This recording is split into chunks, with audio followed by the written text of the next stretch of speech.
আসসালামু আলাইকুম সুপ্রিয় দর্শক মন্ডলী। ইদানিং একটা প্রশ্ন আমি বারবার করে পাচ্ছি, সেটা হচ্ছে মালয়েশিয়ান ভাষায় সে আমার আপন মা, সে আমার আপন ভাই, অথবা সে আমার সৎ ভাই। এই যে আপন, সৎ, তারপর হচ্ছে পাতানো ভাই যেটাকে বলা হয়, হ্যাঁ, ধর্ম ভাই যেটা আমরা বলি আর কি, ধর্ম ভাই, তারপরে ধর্ম বাবা, ধর্ম মা, ধর্ম বউ। এগুলোকে মালয়েশিয়ান ভাষায় কি বলে? হ্যাঁ, এটা খুবই দরকার। তো এটার টপিক নিয়ে আজকের ভিডিওটি, চলুন বেশি কথা না বাড়িয়ে ভিডিও শুরু করা যাক।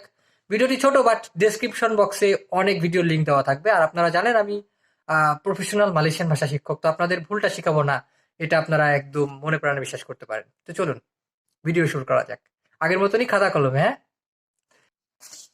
ওকে দর্শক, তাহলে যে কথা ছিল, হ্যাঁ, আপনারা পুরোটা দেখার চেষ্টা করেন, কারণ আমি যেটা প্রথমে না বলছি ওগুলাও থাকবে এই ভিডিওটার ভিতরে, যদিও ছোট ভিডিও, অনেক প্রয়োজনীয় তথ্য থাকবে। আচ্ছা, তো কি আপনকে মালয়েশিয়ান ভাষায় বলা হয় কান্ডুং। কান্ডুং, যেমনটা আপনারা থাম্বনেলে দেখেছেন, কান্ডুং। আপনকে কি বলা হয়? কান্ডুং। তো আপন পিতা অথবা জন্মদাতা যে পিতা, জন্মদাতা যে বাবা, তাকে বলা হবে আয়াহ কান্ডুং। আয়াহ কান্ডুং। মালয়েশিয়াতে বাবাকে বলা হয় আয়াহ অথবা বাপা। বাপা, বাপা বলা হয়ে থাকে, অথবা আয়াহ বলা হয়ে থাকে। তো কি হবে জন্মদাতা পিতা অথবা আপন বাবা? সেটা হবে কি? আয়াহ কান্ডুং। যদি মা হয়ে থাকে তাহলে মা কান্ডুং। যদি কিনা বাচ্চা হয়ে থাকে, সন্তান হয়ে থাকে, তাহলে হবে কি? আনা কান্ডুং, মানে আপন সন্তান। ঠিক আছে? এখন নিজের ভাই, এটা তো আপন বুঝলাম। এই আপন এবং নিজের একই তো জিনিস, তো এই নিজের আবার কিন্তু আলাদা। যেমন নিজের ভাইকে বলা হয় আবাং সেন্ডেরি। আবাং সেন্ডেরি। যদিও এই সেন্ডেরি মানে হচ্ছে একা, একাকেও কিন্তু সেন্ডেরি বলা হয়ে থাকে, একলা আর কি। কিন্তু যখন কিনা নিজের হয়ে যাবে, সেন্ডেরি পুনিয়া, নিজের মা সেন্ডেরি, নিজের মা। আবাং সেন্ডেরি মানে নিজের ভাই। এই আবাং মানে বড় ভাই, আডে মানে হচ্ছে ছোট ভাই। তো যাই হোক, ওটা আলাদা ভিডিওতে আমি দেখিয়ে দিব, সম্পর্ক যে ভিডিওটা। তো নিজের ভাই আবাং সেন্ডেরি, ঠিক আছে? আচ্ছা, তাহলে আপন যদি কান্ডুং হয়, সৎকে কি বলা হয়? এই সৎকে বলা হয় তিরি।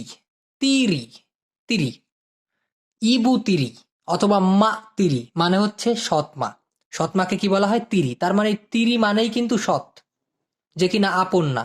মানে বাবা একজন, আমি এক মায়ের গর্ভে জন্ম গ্রহণ করছি, কিন্তু আমার বাবা যদি আর একটা বিয়ে করে, তাহলে সেই তার তো আমার সৎমা হবে, সেই সৎমা। এটাকে বলা হয় ইবু তিরি। ইবু তিরি। তাহলে সৎ বাবা কি হবে? সৎ বাবা, যেহেতু বাবা মানে হচ্ছে আয়াহ, পিতা মানে হচ্ছে আয়াহ, আর এই তিরি মানে হলো সৎ, সেক্ষেত্রে আয়াহ তিরি। আয়াহ তিরি, ঠিক আছে? সৎ চাচা। সৎ চাচা, চাচাকে অথবা মামাকে একসাথে ওরা সবসময় বলে থাকে পাচি। পা চি। লাস্টারটা ক আছে, কিন্তু ওটা ছোট করে উচ্চারণ করে, এই জন্য পাচি শোনা যায়। কেমন? PACIK, পাচি, পাচি, ওরকম হবে। তো সৎ চাচা, সেখানে বলতে পারেন যে পাচি তিরি। কিন্তু ওরা সাধারণত বাপা সাউদারা বলে থাকে। বাপা সাউদারা চাচাকে, হ্যাঁ, চাচাকে কি বলে? বাপা সাউদারা। স্পেসিফিক ভাবে শুধুমাত্র চাচাকে বোঝাতে বাপা সাউদারা তিরি, তার মানে সৎ চাচা। কি ব্যাপারটা বুঝতে পারলেন? এবার একটা জিনিস দেখুন, একমাত্র সন্তান, যদি কিনা বাবা মার একমাত্র সন্তান থাকে, তাহলে তাকে কি বলবে? এই একমাত্রকে মালয়েশিয়ান ভাষায় বলা হয় তুঙ্গাল। কি বলা হয়? তুঙ্গাল। তুঙ্গাল, তার মানে একমাত্র সন্তান, আনা তুঙ্গাল। আনা তুঙ্গাল মানে হচ্ছে একমাত্র সন্তান, ঠিক আছে? এখন সেই সন্তান যদি আল্লাদে হয়, মানে আল্লাদি, আল্লাদে বলি না আমরা, আল্লাদে গদ গদ আটখানা, সেই আল্লাদে সন্তানকে বলা হয় থাকে আনা মাঞ্জা। আনা মাঞ্জা। এই মাঞ্জা মানে কি? আল্লাদি আর কি। ও মাঞ্জা দিয়ে, হাই হাই রে, কত আল্লাদি, ঠিক এইভাবে বলে ওরা মালয়েশিয়ানরা, হ্যাঁ। আচ্ছা, এবার ধর্ম ভাই বা পাতানো সম্পর্ক যেটা, এই পাতানো সম্পর্ককে ওরা বলে হচ্ছে আংকাট। খেয়াল করে দেখেন, আংকাট। যদিও এই আংকাট মানে হচ্ছে উঠানো, ANGAT, আংকাট। এই আংকাট মানে হচ্ছে উঠানো, উঠানো। কিন্তু এই উঠানোটাকে আবার ওরা পাতানো সম্পর্ক হিসেবেও কিন্তু ধরে রাখে। মানে এই শব্দটা দুইটা অর্থ আসতেছে এখানে। মানে ধর্ম মানে আগামা, এটা বাদ। কিন্তু ধর্ম যে সম্পর্ক আমরা বলি না, ধর্ম ভাই ধর্ম মা, সেই ক্ষেত্রে ওই পাতানো সম্পর্ক আর কি, ঠিক আছে? তো ওটাকে ওরা বলে থাকে আঙ্কাত। তো সেই ক্ষেত্রে ধর্ম ভাই হবে হচ্ছে আবাং আঙ্কাত। ধর্ম ভাইকে কি হবে? আবাং আঙ্কাত, মানে ধর্ম ভাই। যদি মা ধর্ম মা হয় অথবা পাতানো মা হয়, সেক্ষেত্রে হবে হচ্ছে মা আঙ্কাট অথবা ইবু আঙ্কাট। যদি কিনা ধর্ম বউ হয়ে থাকে, যদিও এরকম করা যায় না, যদি করা যায় তো মালয়েশিয়াতে করে ফেলতাম অনেকগুলা ভাই, বিয়ে না করে ধর্ম বউ বানায় ফেলতাম, ভালোই হইতো। আচ্ছা, তাহলে আপনারা বুঝতে পারছেন তো, তাই না? ধর্ম ভাই অথবা ধর্ম বাবা, ধর্ম চাচা, যাই বলেন না কেন, সেটাকে বলা হবে আবাং আঙ্কাট। যদি কিনা ধর্ম আহ সন্তান হতে চায় কেউ, হ্যাঁ, সেক্ষেত্রে বলে হচ্ছে যে আনা আঙ্কাট, মানে পালিত সন্তান আর কি, এক কথায়। যদি কেউ পালিত সন্তান হয়ে থাকে, সেক্ষেত্রে বলা হয়ে থাকে আনা আঙ্কাট। অনেকের বাচ্চা কাচ্চা হয় না, ওরকম নেয় না, সেক্ষেত্রে বলে আনা আঙ্কাট। কি ব্যাপারটা ক্লিয়ার, তাই না? আচ্ছা, আর একটা ব্যাপার, সেটা হচ্ছে নকল। নকল সম্পর্ক যদি বলতে চান, নকল, নকল সম্পর্ক যেটা আসল না আর কি, আসল না। এই আসলকে বলা হয়